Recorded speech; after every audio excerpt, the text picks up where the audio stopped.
For today's video ay pupunta kami sa Manila Airport para magsundo. Hi ka naman.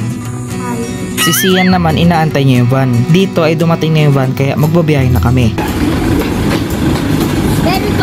Dito ay nasa biyahe na kami. 7 to 8 hours nga pala ang biyahe namin dito going to Manila Airport. Biyahe kami dito ng 9 AM. Parang expected na dating namin sa Manila Airport ay 4 or 5 PM. Kailangan kasi bago mag 7 PM ay nasa airport na kami. 8 PM kasi ang arrival nila lolo at lola namin. Dito ay nag-skyway na kami para mabilis ang biyahe namin papunta sa airport. Gustong gusto kong dumaan dito sa skyway. Bukod sa mabilis at wala pang traffic ay maganda pa ang view dito. Dito ay ilang oras na lang ay nasa airport na kami. Kaya sobrang na-excite na kami lahat dito. At sa mga oras na to ay papasok na kami dito sa airport. Ganda kasi na maaga kaming dumating para hindi kami magmadali sa biyahe. At pagkadating namin sa airport ay pumasok na kami dito sa waiting area. Sa sobrang excited nila mami ay naghihintay na sila dito. Dito naman ay 7 PM na ng gabi. Mataas pang energy ni Chen dito. A few moments later. At sa mga oras na to ay inaantok na yung bata. Kala ko pa naman matibay ka, Chen. Sa mga oras na to ay nakatayo na kami dito at naghihintay dahil nakalapag na eroplano nila lolo at lola.